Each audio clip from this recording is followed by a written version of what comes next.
Time again for Talking Dogs with Ian Grant, owner of Vermont Dog Boarding and Behavior, VFW Drive Hyde Park. It's the show that delves into the training, socializing, behavior, nutrition, and wellness of your dog. And brought to you by Guy's Farm and Yard with 4 locations, Morrisville, Montpelier, Williston, and St. Albans.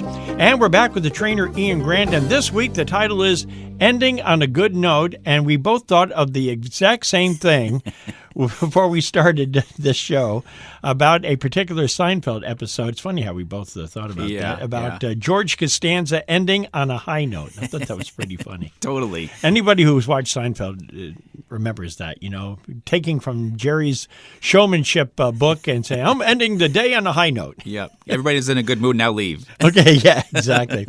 So that's the same for dogs, too. That you should, when you're training them or doing something with your dog, you should end on a good note is how you put it. Yeah, I just want to take this a little deeper, like I said last week. To me, ending on a good note can sometimes mean that we previously, for the few minutes before that, things aren't going as planned. So we're just trying to find that one time that we can end things on a good note and then call it good. Right. The way to look at this in this aspect is this.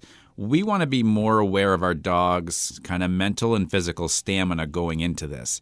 Because a lot of times a dog, if you're really truly working with a dog and it's not, play-based or whatever, if it's just a lot of leash work, obedience kind of thing, then 15, 20 minutes, your dog might be toast. They might be fried. They've got nothing left. Is it because of their brain is being exercised, or are they getting bored? Well, it might be both. Yeah. But if we look at it and go, okay, 20 minutes and the dog was done, we probably should do one more thing to end on a good note.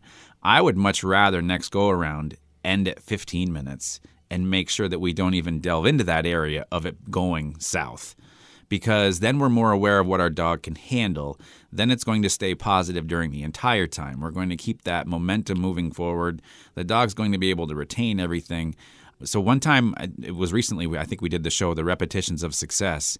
And that's what I want this to be as far as taking it deeper. That's what I want people to understand. We want more repetitions of success to end things than to just end it on the high note, the one good moment where you got your dog into a sit. Good job. Okay, now we're done. I want more repetitions so the dog retains it and can learn more and can, eventually remember it for the next time a little easier too. So you got to really be paying attention to your dog to know when that time is. Yeah. Remember last week I said this is a two-way conversation. Yeah. We've got to be aware of where they are too. As far as my dogs, little May, my Frenchie, I actually have to slow her down. She just doesn't know when to quit. She'll just keep going. She'll just keep going. Fitz, playing and fetch, and we do our obedient stuff during that. He's about, depending on the heat, this is another aspect of this too, but when we're outside, he's good for about 15, 18 minutes, and then you see things starting to slow down, and we don't want to push him any further. So, okay, I know. We'll do things a few more times to make sure they stay positive. This is the way we have to look at our dogs, too, and to be able to retain things. I'm coaching a baseball team right now. I don't want to make the last 10 minutes terrible for the kids and then just go, hey, here, catch this one ball. We'll end on a high note. What are they going to remember more of, that one catch or the 10 minutes where things were not fun whatsoever? So you really have to keep things positive. But like you said, there's no handbook that's written on, okay, 15 or 20 minutes you should be done with your dog. Because like you said, 2 of your dogs react totally different. I mean, one wants to stop and the other one will keep going. So you have to understand your dog, basically. Yeah, and that's what I mean by this being a two-way conversation. And look, puppies are even shorter, too, with their attention. 5 minutes, that's it. They're done. I mean, there's sometimes it's probably 6 or 7 minutes. If you're truly focused with a puppy, 6 or 7 minutes, and sometimes you just start to see those long blinks, and then they sit down, they go right into a lying down position, and you've got a toy in one hand and maybe food in the other, and they're just like, I've got nothing. And that's the part of being aware of that. The other part of it, too, is we have to look at what we're trying to teach. So last week we talked about a dog trying to get up onto a step. So, that may be very taxing for some dogs. Other dogs may look at it like, oh, I'm just walking over a broom. This is no big deal. So we look at their learning curve as well. But ideally, ending this, give me 10 minutes of just nonstop, great, positive patterns for the dog to learn, rather than 20 minutes of it was okay and the last 5 minutes kind of went really south, but we're going to end on one good sit. I don't know. For me, I would rather have that 10 minutes straight of just everything was great, positive, did everything I was looking for, and then we can carry on from there. You can't go by how long you want to go because maybe you personally, I got plenty of energy. But you got to pay attention to what the dog is because you're training the dog, not yourself. Exactly. And this also goes back to, making sure that you're in the right frame of mind going into it, too. It's fun when I play with my dogs. I grab the toys. I'm like, okay, we can all kind of cut loose right now. It's time. We don't have to worry about everything being picture perfect. So, checking on your energy is always a good thing, too. Back with our question from the doggy bag in just a moment here on Talking Dogs.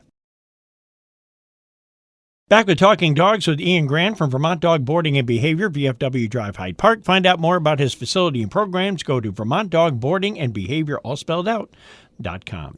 And our question this morning, Ian, is do dogs tear things apart when the owner leaves the home because they are mad at their owner? Well, they're upset because they're being separated, right? Isn't that kind of like that separation anxiety we talked about recently? It could be. This is one of those things where it just kind of, we have to look at the context of things. Yeah. So number one, are we leaving behind a dog that has been as fulfilled as we possibly could, fulfill it in the morning? Granted, we all don't have 2 hours in the morning to work our dogs before we go to work, especially you. Exactly. Right? But okay, has the dog been for a walk, or has it had a long play session? Has it been fed? Has it, have you worked the brain in some manner? Number one, we have to leave behind the dog that we want that's going to basically rest while we're gone. The other part of it, too, is I'm not a big proponent on telling our dogs goodbye and hugs and kisses. I'm going to miss you. Because you're just exasperating the problem. Exactly. So then we're leaving behind a dog that's anxious. Why are you doing this? You do this and emotionally spent. Yes. And so then you're leaving behind this intense behavior. Well, it's going to be taken out on something. So there's a good chance of that too. So for me, I don't believe a dog is going to have those reactions because they're mad. I think they're going to have those reactions because they're not fulfilled. There's a lot of energy in the gas tank. I think also how you're leaving the dog has something to do with it. And then also what's been happening for however long. So if your dog's destructive while you're gone, then chances are there's too much freedom that it has and that it probably should be crate trained. So there's a lot of things that could go along with this, from lack of structure to how you're leaving the house, that could lead to all this. Yeah, and if you're busy on your schedule in the morning and you just totally ignore the dog, then obviously it's going to not be fulfilled. Yeah, what do you expect? Yeah, what do you expect, So, so when you leave a dog that you expect will be with you when you come back. Exactly. And you want the same greeting coming back in that you did leave. Nice and calm. I like the little greeting, the tail wagging, that kind of thing. Nothing over the top. Yeah, that's it. If you have a question for Ian, you can email him directly to info@vermontdogboardingandbehavior.com. Next week, biting the leash. Yeah, I've got a lot of clients that deal with when they take their dogs for a walk, that the dogs will start biting on the leash while they're walking or even getting ready. So we're gonna talk about how to handle that. So it isn't the owners that are biting the leash. It's right. It's the dogs. It is the dog. Glad you clarified that. Yes. On Talking Dogs with Ian Grant, brought to you by Guy's Farm and Yard, with locations in Morrisville, Montpelier, Williston, and St. Albans. And for the trainer Ian Grant, I'm Roland LaJoy, and we are Talking Dogs.